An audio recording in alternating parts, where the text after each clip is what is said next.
Hi. Recently, I heard that Silver Nitrate Entertainment have brought the rights to The True History of the Elephant Man, which I've got here. And it's by Michael Howell and Peter Ford. This is a book. Now, it's a historical book based on Joseph Merrick. You may be familiar with the film The Elephant Man, came in 1980, directed by David Lynch, starring John Hurt and Anthony Hopkins. And I'm going to say here, it is one of my favourite movies. It comes in my top 10, and I love it, okay?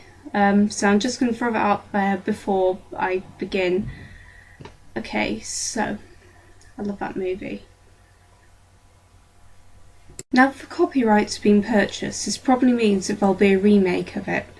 Now, a lot of people are actually opposed to it. I mean, it's quite strange actually, because if you go on the IMDb page, you'll find there's actually a topic about a remake, which actually has been going for quite a while. I think it's actually older than the actual time that they were purchased, the copyrights.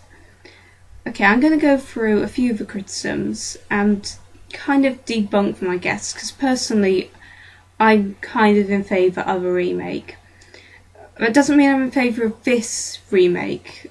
I don't know, I haven't seen it, so I can't be for or against it. But I'm just saying, I want to be open-minded for the idea of a remake. I mean, who knows, it could be good. So, without further ado, here are some of the criticisms and me debunking them. The most obvious reason why people are against it being remade is the fact that remakes are considered to be bad. Now, I have several views on this. First of all, what is a remake? I won't go too deeply into this, but if you think about it, a lot of films that are classics that aren't even remakes could be considered remakes. Like, say if I was to make a film adaptation of A Hunchback of Notre Dame, would that be a remake or would it be an adaptation? Now we're on The Hunchback of Notre Dame. I don't think, not many people know this, but the classic 1939 one, starring Charles Lawton, was actually a remake of a 1923 one with Lon Chaney. I've seen both movies, and personally, I prefer the 1939 one, which is actually kind of saying a lot because Lon Chaney is one of my favourite actors. I just thought Charles Lawton was really good in the role. Music was good, great atmosphere, great script. I just love it. It's a great movie, and it's a remake. Some remakes can be good. Also, what about the 1925 Phantom of the Opera? Now, it's the earliest Phantom of the Opera film that we know of. Well, it's the only earliest one existing that we know of. But there's one before in 1916. I mean, I'm assuming that's the original, and perhaps the 1923 version isn't a remake of that. Or maybe it is. We don't know. It could just be an adaptation of the same book and be very different. But it's a good film. I mean, I love it. I've got it on DVD. Again, could be a remake. Could be better than the original. What I'm trying to say here is that just because it's a remake, it doesn't mean it's bad. I mean, I think the idea of remakes is, can they make it better than the original? Or can they put a new spin on it? Can the new spin be valid? Can it just be a good film in general? I don't know, it's all down to opinion, but personally I think remakes should be given a chance. Always give it a chance. You may, I've always known people discover a terrible movie and you can just go back to your original. And believe me, I've done that loads of times. But yeah, open-mindedness, just keep that in mind. One of the other reasons that comes up a lot when talking about The Elephant Man and how it shouldn't be remade is that the film is perfect. Now, I have several issues with the film. I still love it, but I have issues with it. One of them, the most obvious one, I guess, would be the history. Now, I mean, this one, it's kind of, I'm not sure whether it counts being a flaw or not, because it's a good story. It has great characters. So I'm not going to bash it too much of this, but it would be nice if there was one that was historically accurate. Again, I know the history. I've read 2 books about it. There's True History of the Elephant Man and Measured by the Soul, which that's the right way round. Yeah, this is Measured by the Soul, and it's a new one. And I think this is actually better than True History of the Elephant Man. It has all the information in it and more. There's a link to Amazon just in the information. Okay, so yeah. Well, good. The film does have several historical inaccuracies. I think most notably the name change. In the book, he is called, well, the Elephant Man is called John. Or, I mean, in the film. In history, his name was Joseph. That's just one. It's in most history books. It's in both these books.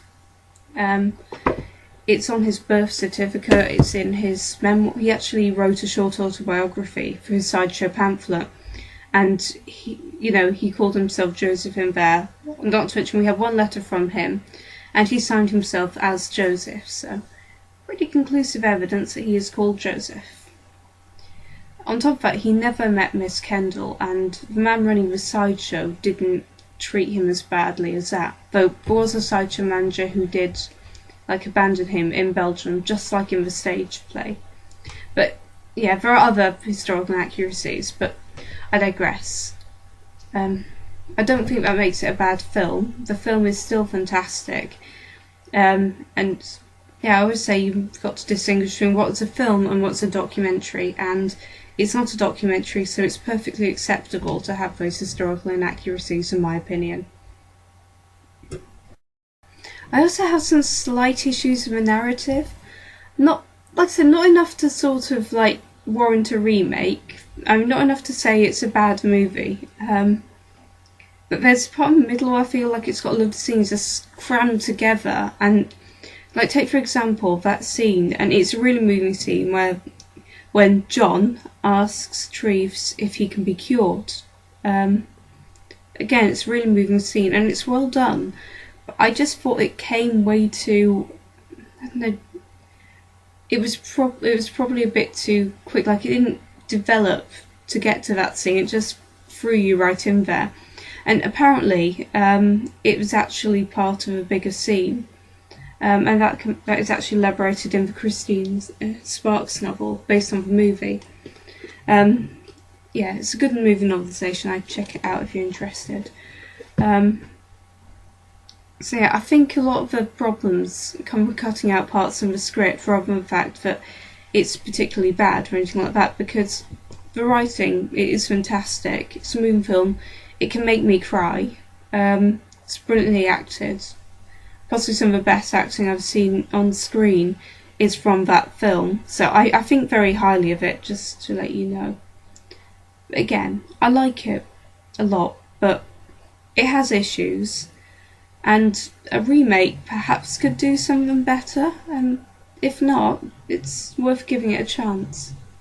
I guess I should also mention that it's not the only adaptation about his life, the movie. There's a stage play which was written it came out in 1977 and was released on Broadway in 1979.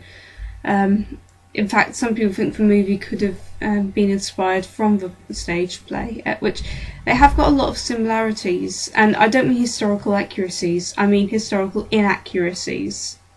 But yeah, that's just throwing something out there. You can look it up, it's quite interesting. And there's also musicals. There's actually more than one. There's about 6 I've counted so far, possibly. There's at least 2 operas. And I think there's another play out there. So these are all adaptations, but people don't complain at them because they're on stage. So why should it be any different with a movie? Just movie for what it's worth.